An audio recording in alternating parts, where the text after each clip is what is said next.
নারীর টানে দাদির টানে আমরা চলে যাচ্ছি আজকে জামালপুর। খুব সকালে ঘুম থেকে উঠে সবাই মিলে রওনা দিলাম জামালপুরের উদ্দেশ্যে। তো স্টেশনে আসতে না আসতেই খবর পেলাম ট্রেন অনেক লেট। তো অলমোস্ট 2 ঘন্টা ওয়েট করার পর আমাদের ট্রেন আসবে হচ্ছে 12টার দিকে। তো বুঝতেই পারছেন 10টার ট্রেন যখন 12টায় আসে তখন ওয়েট করতে করতে কেমন একটা অবস্থা হয়ে যায়। তারপর আলহামদুলিল্লাহ সবাই মিলে চলে যাচ্ছি জামালপুর। তো এইবার হচ্ছে আয়ান আরফানের জন্য একটা টিকিট নেওয়া হয়েছে, কারণ ওরা দুইজনে ওদের নানির সাথে বসতে চায়, তার কারণেই। আদারওয়াইজ সবসময় ওদের জন্য 2টা করে টিকিট কাটা হয়। আর এই যে আমাদের খাদক ফ্যামিলি, ফুল ট্রেনে আমি এরকম কোনো যাত্রী দেখি নেই যে সারা পুরাটা ট্রেন জুড়ে খেতে খেতে যায়।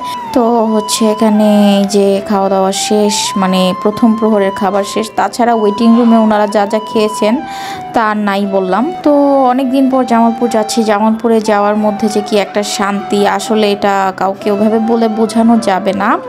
হুট করে প্ল্যান করে আমরা জামালপুর রওনা দিচ্ছি। তো এখানে আমি ডিসকাস করছিলাম যে আমরা জামালপুর যে কী করব, কোথায় যাব, কোথায় কোথায় যাব, সব কিছু প্ল্যানিং করছিলাম।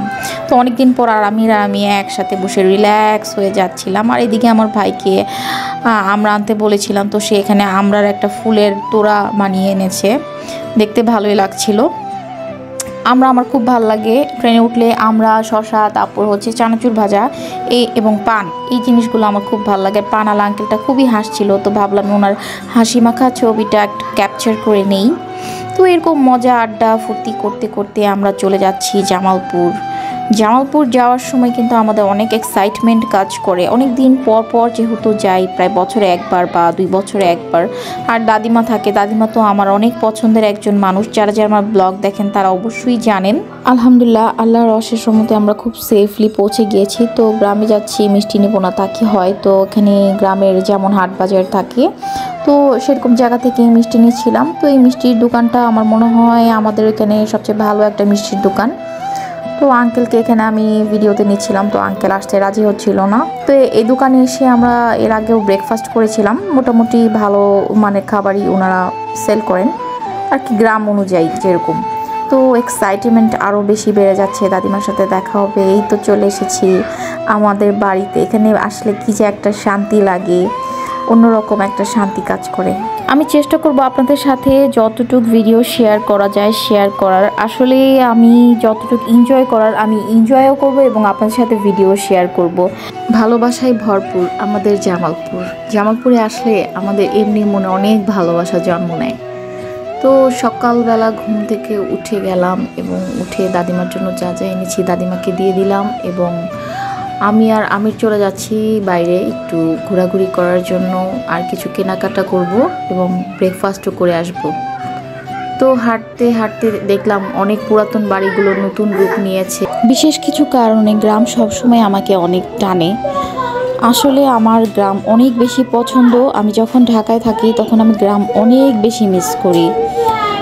আর এই তো সকালবেলা এই হাঁটতে হাঁটতে চলে যাচ্ছিলাম বাজারে। তো যাওয়ার পথে একটা গাড়ি পেলাম, তো গাড়িতে উঠে পড়লাম। আসলে আমাদের ওইভাবে অভ্যাস নেই হাঁটা চলা করার, তারপরও গ্রামে আসলে আমরা সব সময় হাঁটারই চেষ্টা করি যে যতটুকু হাঁটা চলা করা যায়। তো এখানে গ্রামে হালকা পাতলা বাজার করে নিলাম, বাজার করে বাড়িতে পাঠিয়ে দিলাম, এবং আমি এবং আমার আঙ্কেল চলে যাচ্ছি কয়রা বাজার নাস্তা করতে। এখানে খুব একটা জমজমাট নাস্তা এমন কিছু না, যা সিম্পল পাওয়া যায় তাই আমরা খাচ্ছি।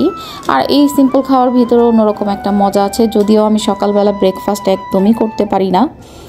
তো খাওয়া দাওয়া শেষ, এখানে পান সুপারি নিয়ে নিচ্ছি, যেহেতু ভাবিরা আসবে, পান সুপারি মিষ্টি এসব তো খেতে দিতেই হবে গ্রামের মানুষরা আসলে। তো তাদের জন্যই এগুলো নিয়ে যাচ্ছি। আর গ্রামের পানের দোকানগুলো দেখতে কিন্তু খুব সুন্দর। আমার গ্রামে আসলে সব কিছুই ভালো লাগে। তো আমি আসার সময় চপ্পল নিয়ে আসিনি, মানে স্লিপার। তো এখানে আমি একটা স্লিপার কিনে নিলাম। তো এই গ্রামের থেকে ছোটোখাটো জিনিসগুলো কিন্তু আমার কাছে অনেক ভালোই লাগে। তো বাড়িতে চলে যাচ্ছি, এই ব্রিজটা দিয়ে যাচ্ছে। এই ব্রিজের সাথে আমার অনেক স্মৃতি জড়িত। আর এই ব্রিজের নামটা কিন্তু ছিল আগে ভাঙ্গা ব্রিজ, এখন মেবি স্টিলের ব্রিজ হয়ে গেছে। চাকে কখনোই না করা যাবে না। চা আমার অনেক বেশি পছন্দ, আমি সবসময় চা খেতে অনেক বেশি পছন্দ করি। তো এই সেই রান্নাবান্না চড়িয়ে দিচ্ছি। তো দুপুরবেলা রান্নাবান্না করব। আসলে দাদিমা এখানে একা একা থাকে, অনেক কিছুই ম্যানেজ করতে হয়, কারণ দাদিমা একা বৃদ্ধ মানুষ, অনেক কিছুই করতে পারে না। তারপরেও আমরা যতটুকু পারি চেষ্টা করি আনন্দ করতে এবং এনজয় করতে। তো আমি এবার গ্রামে আসার আগেই প্ল্যানিং করেছিলাম যে আমি এবার খড়ির চুলায় রান্না খাবো, তো যেই বলা সেই কাজ। আলহামদুলিল্লাহ এবার গ্রামে এসে অনেক বেশি ভালো লাগছে, খুব আমরা এনজয় করছি এবং মন মতো সব কিছু করতে পারছি, তার কারণে অনেক বেশি ভালো লাগছে। আর আমরা প্রত্যেকটা কাজে অনেক বেশি এনজয় করেছি। আর আব্বু এখানে খুব বেশি খুশি, কারণ আব্বুর নাতিপতি ছেলেমেয়েরা আসলে আব্বু অনেক বেশি হ্যাপি হয়, আমাদের ঘরটা ভরে যায়। আসলে আমাদের বাড়িতে তেমন কেউই থাকে না, তো আমরা যখন আসি ঘরটা ভরে যায়, আব্বু দাদিমা অনেক বেশি হ্যাপি হয়। তো ওরা নামাজে চলে গেল, ওদের বিদায় দিয়ে আমি আবার রান্নায় জয়েন করলাম। তো এখানে বেগুন ভাজছিলাম। আসলে খড়ির চুলার প্রত্যেকটা রান্নাই অনেক বেশি মজা। তো এখানে আমাদের সাথে আরও কিছু গেস্ট অ্যাড হবে, তো সবার জন্য এখানে রান্না বান্না করেছি এবং খাবার বেড়ে দিচ্ছি। তো সবাই বসে পড়েছে খাবার খাওয়ার জন্য, আর এখানে আমি সবাইকে বেড়ে বেড়ে খাওয়াচ্ছিলাম। আমার বাসায় কেউ আসলে তাদেরকে রান্না করে বেড়ে খাওয়াতে আমার অনেক বেশি ভালো লাগে, আর আমি সবসময় এভাবেই সবাইকে সার্ভ করি এবং খাওয়াই। তো সবাই বসে গেছে, তো এখন খাওয়া দাওয়া শুরু করেছে। তো যদিও খাবারটা একটু স্পাইসি হয়েছিল। আর এখানে আমি এখন আয়ানকে খাইয়ে দিচ্ছিলাম, আয়ান এবং আরফানকে। আসলে এরপরে আমরা আবার বিকালে আমরা ঘুরতে যাব। আসলে যখন আমরা জামালপুর আসি আমাদের অনেক অল্প সময় নিয়ে আসি, এর জন্য একদিনে অনেকগুলো কাজ থাকে। তো কাজ মানে কি, আসলে অনেকগুলো শিডিউল থাকে। আর এই তো খাওয়া দাওয়া শেষ করেই আমরা বিকালে চলে যাব হাওয়াই রোড। তো ওখানে যে আমরা দেখব, আমি কখনো যাইনি, তো এবার যাব ফার্স্ট টাইম। আর আয়ান আর আরফান গরু ছাগল এত বেশি পছন্দ করে, ওরা গরু ছাগল দেখলে অনেক এক্সাইটেড হয়ে যায় এবং ওদেরকে নিয়ে ব্যস্ত থাকে।